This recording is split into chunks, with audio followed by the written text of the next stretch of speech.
but loudly, please. Okay? 1, 2, 3. All right, so we presented the microbiology lab. I'm Andrea. That's Norma, Helen, and Ashley. And I'm doing the introduction. All right, so some nurses recently graduated from Georgia State's nursing department and started working at Grady's Inpatient Rehabilitation Center. And they noticed that 5 of their patients got sick all at the same time, so it was a coincidence. Based on their symptoms, they noticed that they might have food poisoning because of their diarrhea and their vomiting. All right, so thousands of outbreaks of food poisoning occur every year, but oftentimes the contamination is unknown.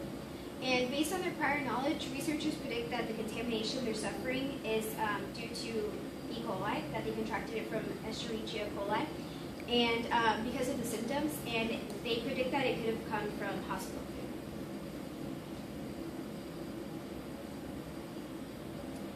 And I also forgot to add that the patients that suffered this outbreak were orthopedic patients, so there was no way that they could have contracted it from or gone to the hospital because of the food poisoning. So it had to have happened sometime in the hospital. So E. coli is usually spread through improper washing of fresh produce and also inadequately cooking of meat. So usually when your meat looks red, you shouldn't be eating that. So E. coli lives in human and mammal intestines, and although the symptoms usually disappear in a week, they usually leave long-term effects such as neurological damage, death sometimes, which is really bad. So the nurses want to perform research so they can find the source of this contamination and treat it so it won't spread, because it is a hospital and that would bring a lot of issues to the hospital and people. All right, so nurses trace back their previous meals and they track that all the food the patients had were in the hospital, and they had that in common. So they're going to take samples of their stool and from the food, and they're going to culture it onto bacterial plates. And then they will also, if they can't look at the plates and identify it through their morphological properties, then they will do the gram staining technique, and they will compare the bacterial plates and the gram staining technique results to a control, which would be healthy stool or a healthy chicken and all that. So they'll be able to further identify the microbe under the microscope. And the picture over there shows EMV, which is selective media, which is where E. coli would grow. So the hypothesis states that if the microscope reveals a pink rod-shaped bacteria, then the researchers can safely say that the bacteria living in the patient's intestines is a gram-negative bacteria by the name of Escherichia coli, which could have been contracted from the food since the patients were staying for orthopedic surgery and they weren't admitted to the hospital because of food poisoning. So in this case, it will run antimicrobial tests and test to see what could kill this bacteria and prevent its spread. And then also, so can you guys tell me what two characteristics, give me 2 characteristics that gram-negative bacteria have?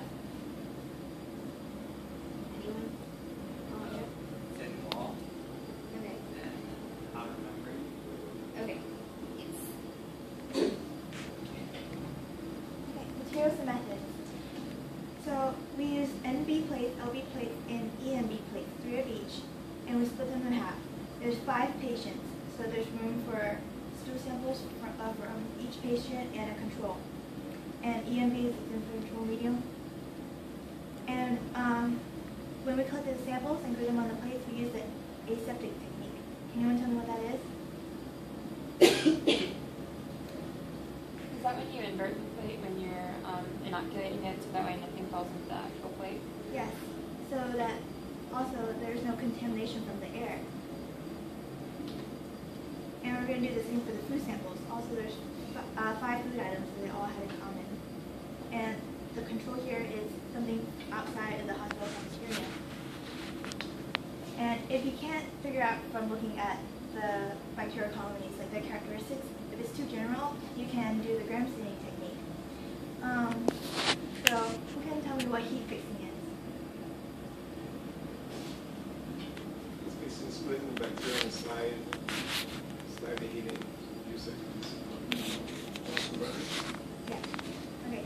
So after After that, you use the gram staining technique. You start with crystal violet. A few drops of that, wait a minute, rinse it off with water.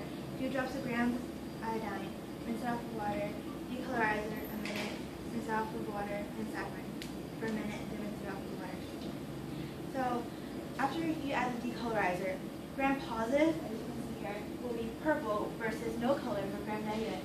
And then after saccharine, the gram negative is red and pink. So there's an obvious difference of whether it's gram positive or gram negative. And then the antimicrobial test, we use an LB plate and split into four sections, one for ethanol, bleach, and then water as our negative control. And then we use the spread plating technique. Does anyone know what that is? What's that? Say that again. The spread plating technique for the antimicrobial test.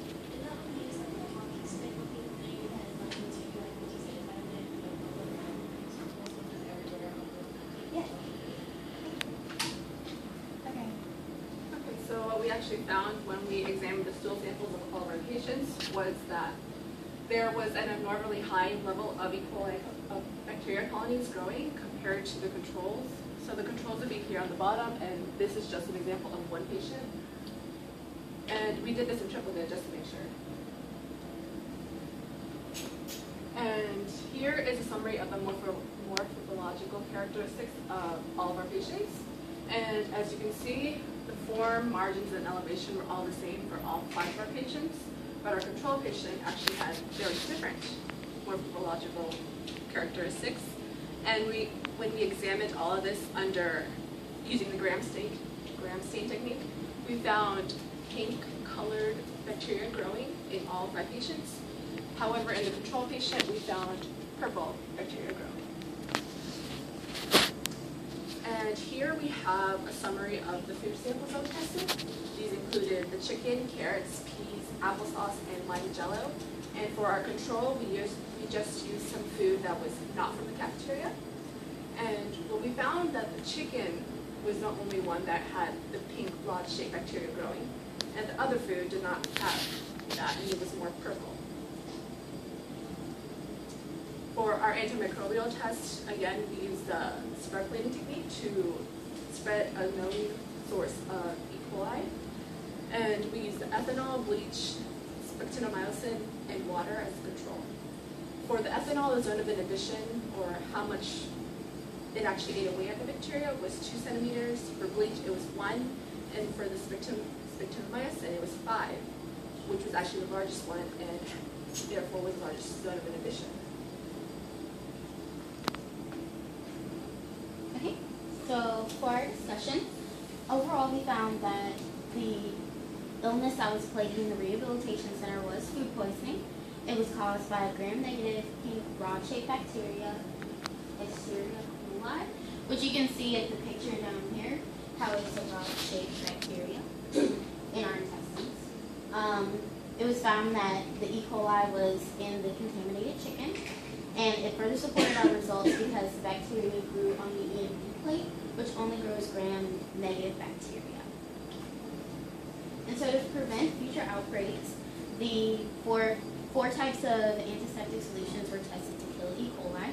The spectinomycin had the largest zone of inhibition, or it had the greatest diameter of the clear zone where no bacteria could grow. And so that was determined to be the best antiseptic solution to kill E. coli. And a food safety program was also instituted to retrain cafeteria staff in food safety protocols, like washing their hands, cleaning surfaces, and proper food handling. So can anyone think of any other types of food safety protocols?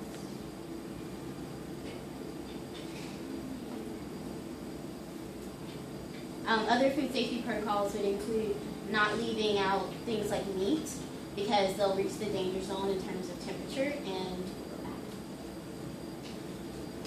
bad. Are there any questions?